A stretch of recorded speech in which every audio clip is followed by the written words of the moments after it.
याद रखना, किसी की जमीन जायदाद ना हड़पना, जितना तुम्हारा है उतने में खुश रहना, मेहनत करके कमाना बढ़ाना, दूसरे का एक रत्ती एक इंच जमीन जायदाद ना अपनाओ, क्योंकि ईश्वर के घर देर है अंधेर नहीं है। जब ईश्वर की लाठी चली तो धृतराष्ट्र का वंश नष्ट हो गया, पानी देने वाला कोई नहीं बचा। ईश्वर थोड़ा God mills grind slow but sure, विश्वास रखिएगा। ईश्वर की लाठी धीरे चलती है, ईश्वर की चक्की धीरे धीरे गेहूं पीसेगी पर पीसेगी जरूर।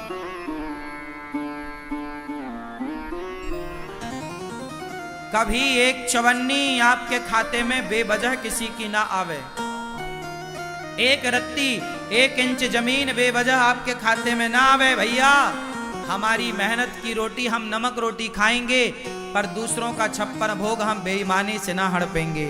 हम सुखी हैं साइकिल में, हमें बेईमानी करके धन्ना सेठ नहीं बनना। हम साइकिल में ही खुश हैं, साइकिल में ही चलेंगे। पैसा कमाओ, मेहनत का कमाओ। बेईमानी किसको फलीभूत, क्या रावण को बेईमानी फलीभूत? भाई रावण ने भी तो अपने भाई का धन हड़प लिया था, कुबेर का।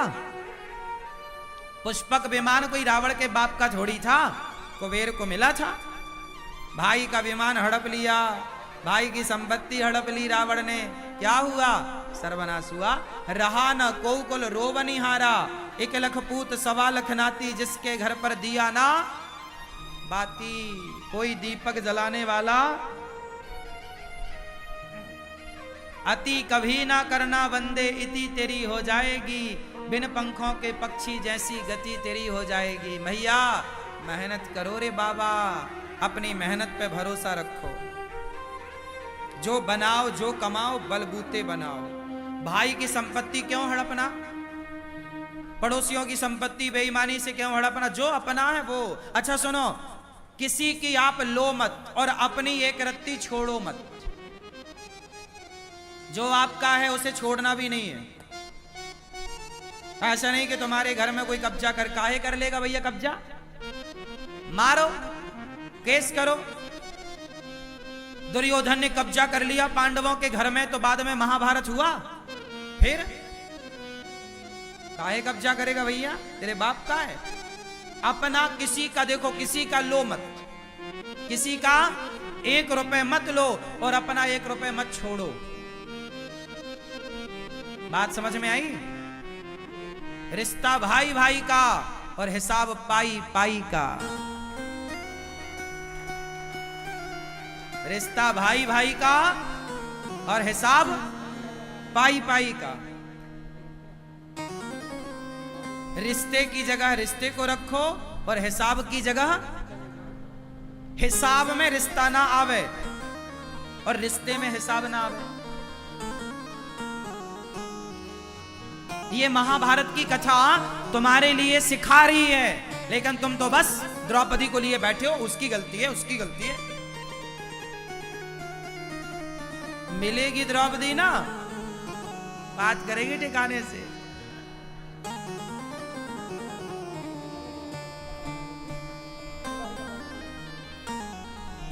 क्यों भैया?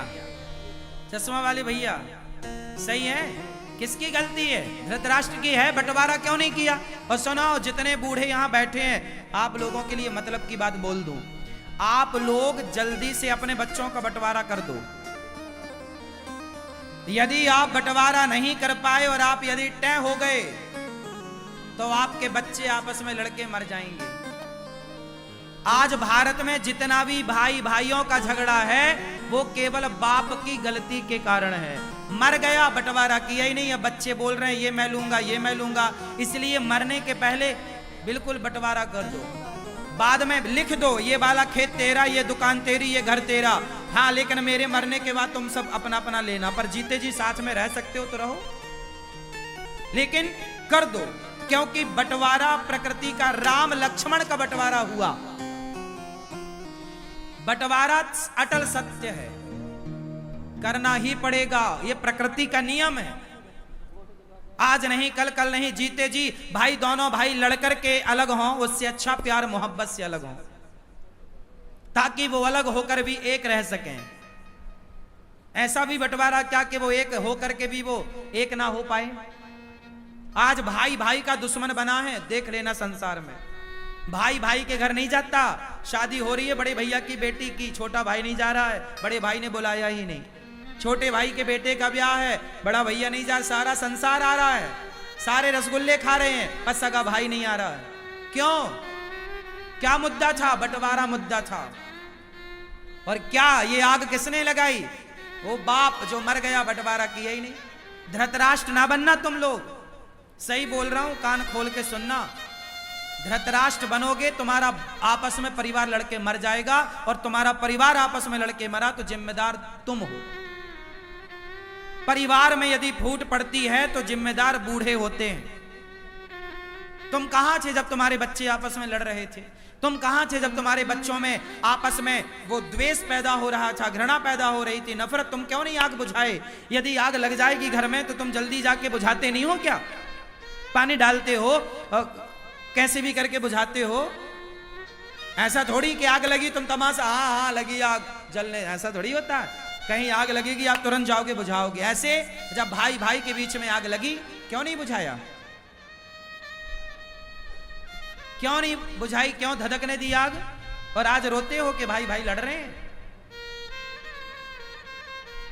मेरी बात मानो, भाइयों को प्यार से रहना चाहिए, लेकिन मैंने वही बात बोली, रिश्ता भाई भाई का और हिसाब पाई पाई का। जिस घर का हिसाब पाई पाई का होगा, उस घर के रिश्ते भाई भाई मिलजुल के रहेंगे, और जहां हिसाब पाई पाई का ना होगा, वहां भाई भाई कभी मिलजुल के रह ही नहीं सकते।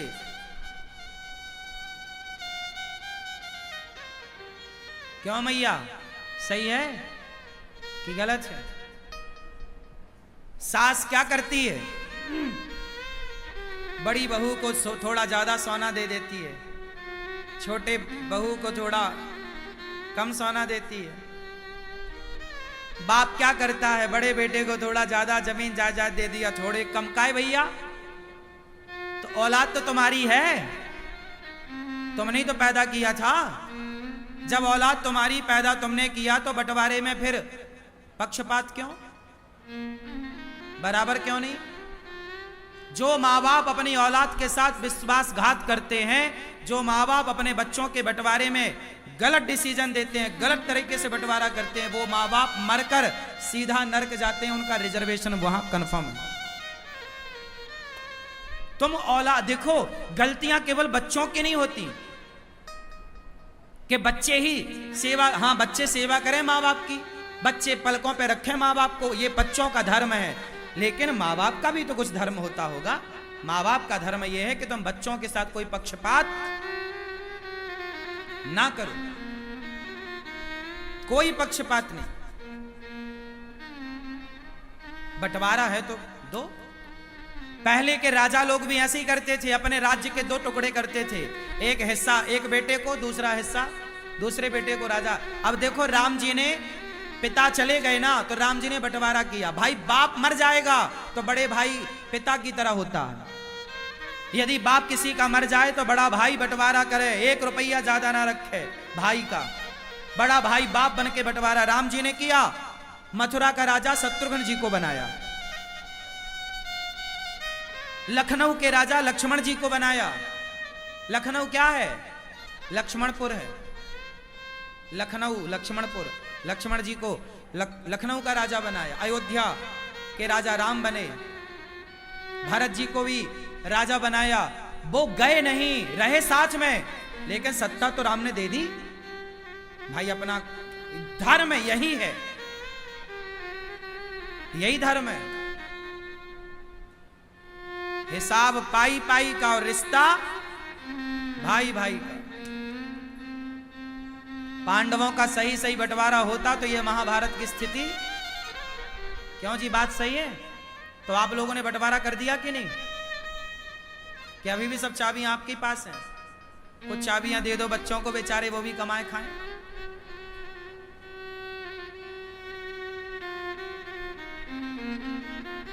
बच्चे कैसे हों?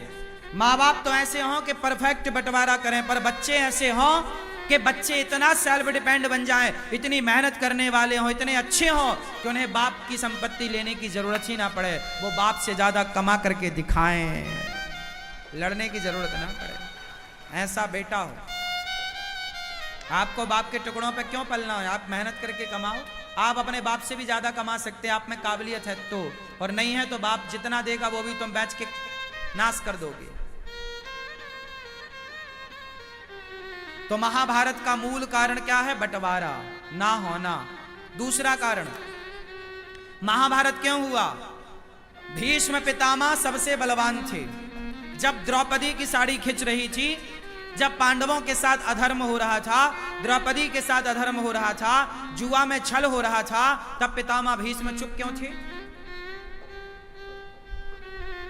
बच्चे गलत कर रहे हैं और घर का बूढ़ा चुपचाप तमाशा देख रहा है, तो महाभारत जरूर होगा। इसलिए बूढ़ों को धर्म के साथ खड़ा होना चाहिए। पितामह चुप क्यों थे? ये सवाल आज भी पितामह से पूछा जाता है।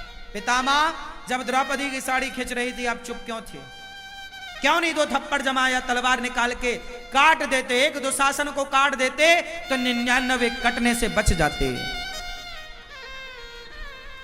एक को काट देते तो 99 बच जाते। एक को नहीं काटा तो 99 और कट गए।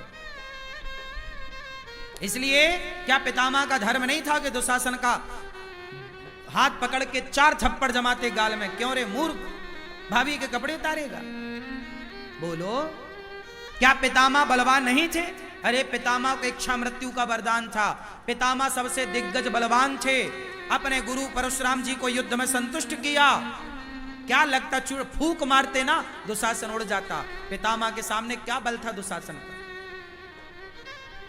बोला नहीं पितामह ने। महाभारत हुआ।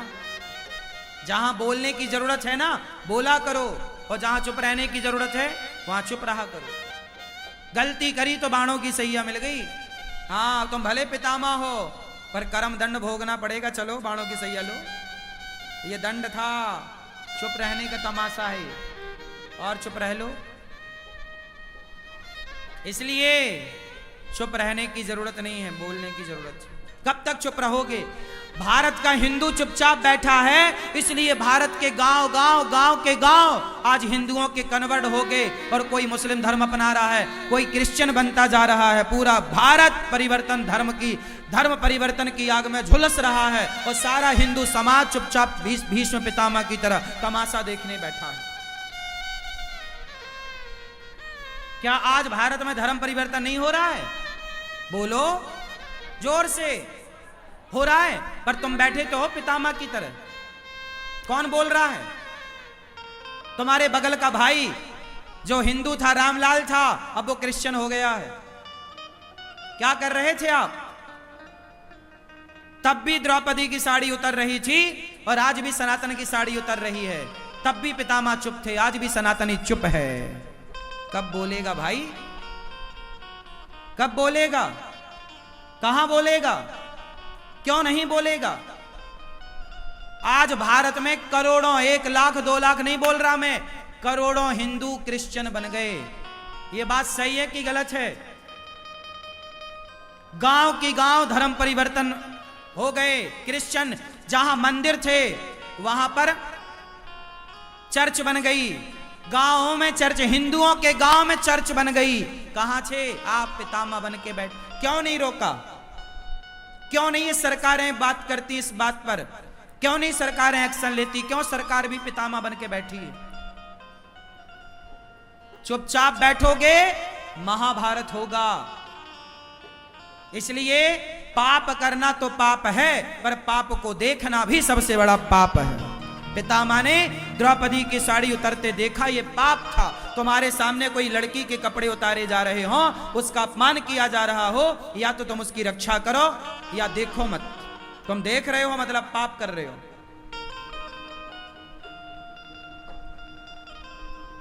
पितामह की तरह आज समाज है। तब भी पितामह चुप थे, आज का भी पितामह चुप है।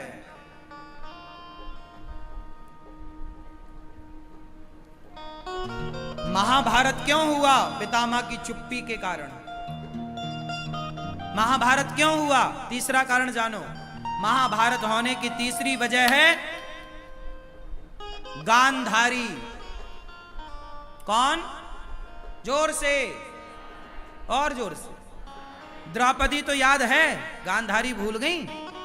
अभी याद दिलाता हूं गांधारी का किरदार क्या है, सुनना। गांधारी ये कौरवों की माता है, धृतराष्ट्र की धर्म पत्नी है। गांधारी का योगदान क्या, सुनो। ये वही गांधारी है जब दुर्योधन पर संकट आया तो बोलती हैं कल सारे कपड़े उतार के आ जाना, मैं तुझे देखूंगी, पट्टी हटाऊंगी आंखों की, मेरी शरीर की, मेरी नजर तेरे शरीर पर पड़ेगी, तू वज्र का हो जाएगा। ये बात पता है आपको कि गांधारी ने बोला था आखिरी में कि सारे कपड़े उतार के आना, मैं तुझे देखूंगी, क्योंकि गांधारी एक पतिव्रता नारी है और वो जिसे देख लेगी तो वो शरीर उसका वज्र का हो जाएगा, कोई मार नहीं सकता।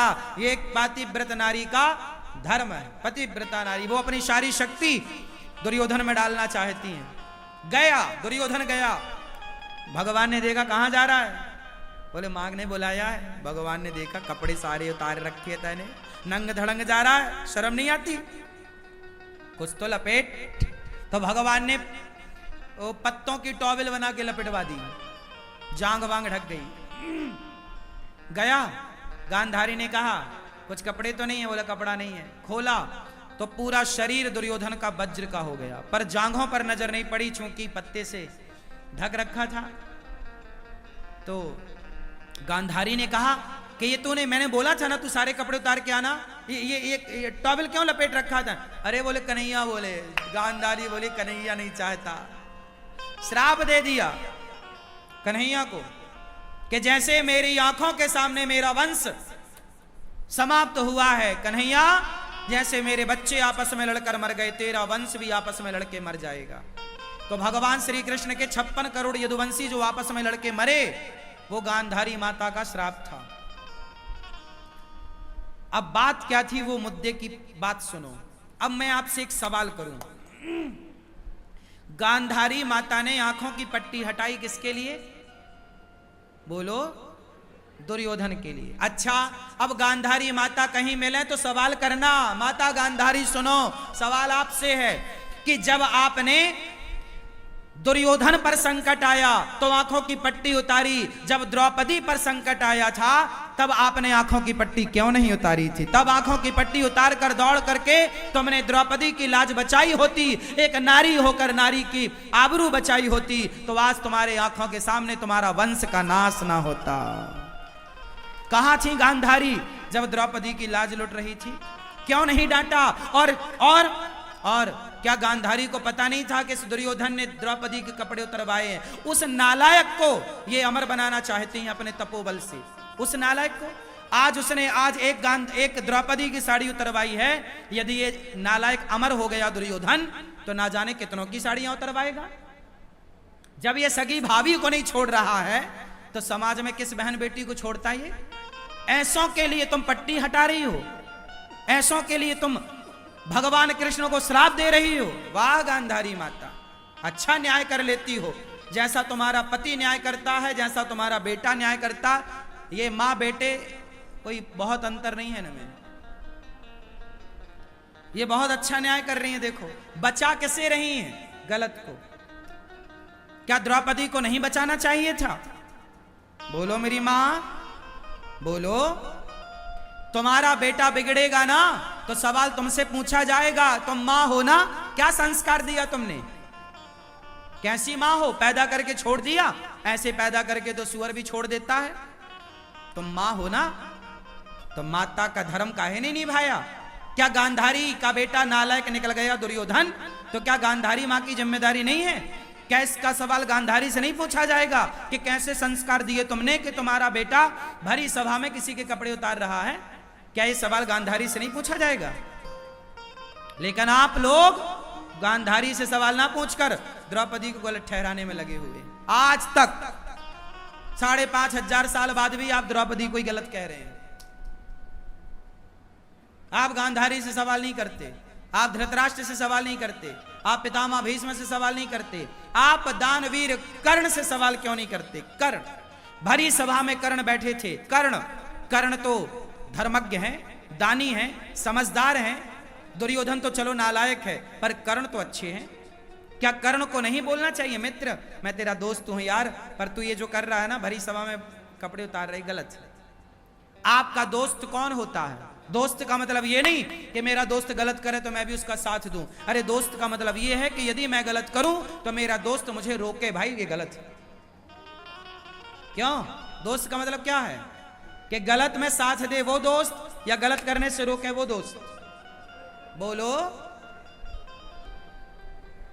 साथ दे, रोके। भाई तुम्हारा दोस्त किसी महिला के कपड़े उतार रहा है तो तुम भी उतारने लगोगे कि अरे रोक भाई, ये गलत है यार, तू मेरा दोस्त है, मैं तेरा भला चाहता हूं, ये गलत है, तू गलत कर, रोक। यदि तुम्हारा दोस्त गलत है तो उसके गाल में 2 थप्पड़ जमाने का क्या दोस्त को अधिकार नहीं है? क्यों नहीं जमाया दुशासन के गालों में थप्पड़? दानवीर कर्ण तो बड़े थे ना, पांडवों से भी बड़े थे ना उम्र में, समझदार भी थे, योग्य भी थे। क्यों नहीं रोका? क्यों नहीं रोका? दानवीर कर्ण ने नहीं रोका, तमाशा देखते रहे और बोला, द्रौपदी तेरे 5 पति हैं, छठा मुझे बना ले, क्या बिगड़ जाएगा तेरा? जैसे 5 वैसे ही 6। ये बात कर्ण ने बोली थी। अब बताओ, उन दोस्तों की गलती है, इसलिए दोस्त सबको ना बनाओ। दोस्त ऐसा हो जो मेरी गलती पर मुझे मुख में डांट सके, यार गलत है। ऐसा दोस्त ना हो कि मैं गलती करूं और वो मेरा साथ दे, यार मैं तू मेरा दोस्त है मैं साथ दूंगा, नहीं, ऐसा दोस्त नहीं चाहिए मुझे जो मेरा गलत में मेरा साथ दे। ऐसा दोस्त बनाओ जो आपकी गलती करने में आपके सामने आकर खड़ा हो जाए, दोस्त ये काम गलत है, हाथ पकड़ ले आपको गलत काम करने से, रोके, ढाल बन के खड़ा हो जाए आपके सामने, मैं तुझे गलत नहीं करने दूंगा। तू दोस्ती करना चाहे कर, आज मेरी दुश्मनी कर ले तू, लेकिन मैं तुझे गलत नहीं करने दूंगा। ये दोस्त होता है। ये दोस्त नहीं होता कि अपने दोस्त को शराब पिलाने लग जाए, यार तू नहीं पीता पर मैं तो पीता हूं, तो चल तू भी पीने लग जा।